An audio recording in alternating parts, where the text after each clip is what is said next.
The stranger at the edge of the woods. The first time I saw him, he was standing just beyond the tree line, still as a fence post, with the last light of day spilling gold over his shoulders. From that distance, I couldn't tell if he was man or shadow. The wind whispered through the tall grass, carrying the smell of earth, and something else, something restless. He didn't move, just stood there, hands at his sides, as if the prairie itself was holding its breath. I was out by the north pasture, checking the fence Pa and I had mended that morning. The air felt heavy, the kind that promised rain that never came. As I turned to head back, a flicker of movement caught my eye. He was closer now, near the old elm Ma said lightning struck a few summers back. "Evening," I called, trying to sound braver than I felt. The man raised one hand in a slow wave, but didn't speak. His coat was torn, his hat low, and when he finally stepped into the open, I saw he carried no horse, no rifle, not even a pack, just himself, the wind, and the dust on his boots. When I told Pa that night at supper, he didn't say much, just gave Ma a look that said plenty. Strangers were rare out here, and not always welcome. Ma wiped her hands on her apron and said softly, "If he's hungry, we'll feed him. If he's lost, we'll guide him. That's the Lord's way."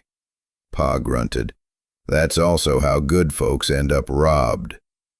Ma smiled, that steady, unshakable smile of hers. And sometimes that's how they end up blessed. The next morning, before the sun had burned the chill off the grass, the man showed up at our gate. He was tall, maybe 40, with eyes so pale they almost looked gray. He tipped his hat to Ma and said his name was Elias. "Then traveling east," he said, "looking for work, and maybe a bit of mercy along the way." Pa's eyes narrowed, but Ma had already set a plate in front of him. "Mercy's always on the table here," she said. Elias bowed his head and murmured a prayer that sounded older than the prairie itself. His voice was quiet, but full of something deep, like a man who'd spent too many nights talking to God under the open sky.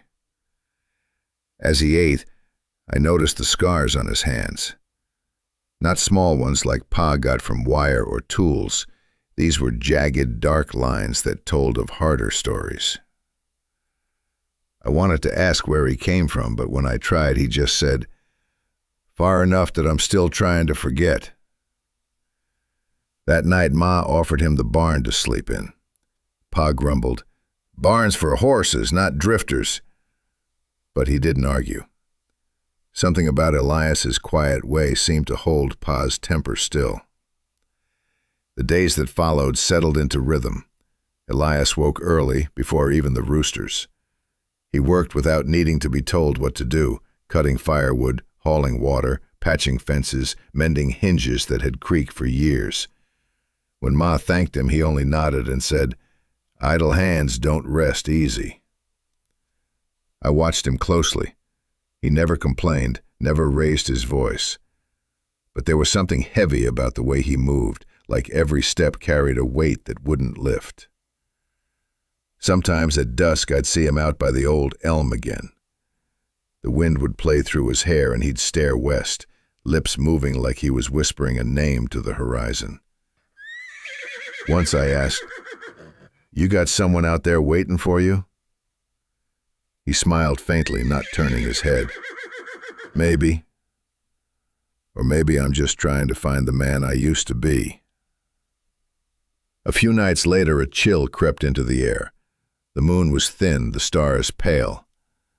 I woke to the sound of quiet singing, low, mournful, the kind of song soldiers might hum on long marches.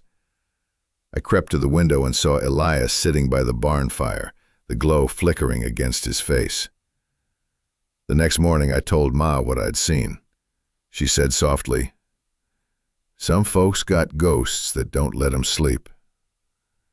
Kindness, Jonathan, that's what helps them rest. I thought about that all day. The storm came 2 evenings later. It started with a sky, too, still. No birds, no wind, just that kind of silence that feels like the world holding its breath. Then the first rumble of thunder rolled low and long, shaking the ground. By the time the rain hit, it was like the heavens had split open. Wind howled through the cracks of the house. The shutters slammed, and the horses in the barn screamed. Ma grabbed the lanterns, while Pa shouted for me to help him tie down the roof. We ran out into the chaos, the rain stinging like needles. The barn doors flapped wildly. One had already torn free, swinging on a single hinge. Pa shouted, "Get the rope, boy!" Before I could move, Elias appeared out of the dark, soaked to the bone, eyes blazing.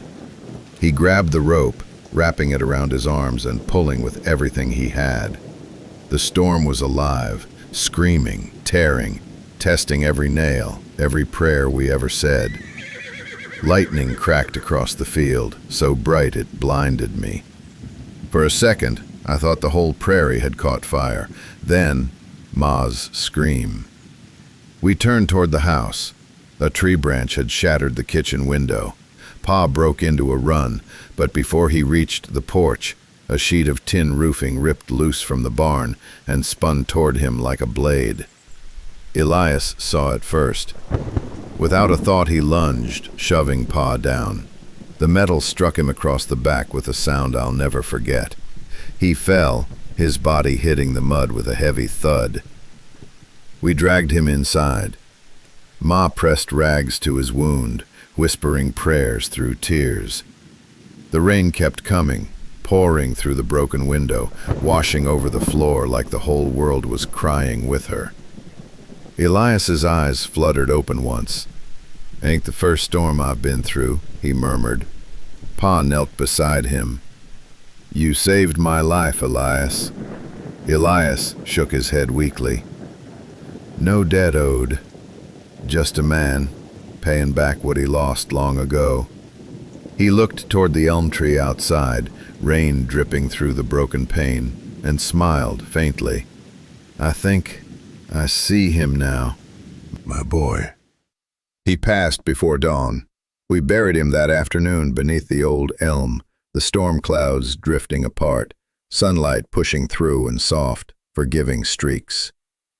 Ma said a few words about mercy and second chances, her voice trembling only once.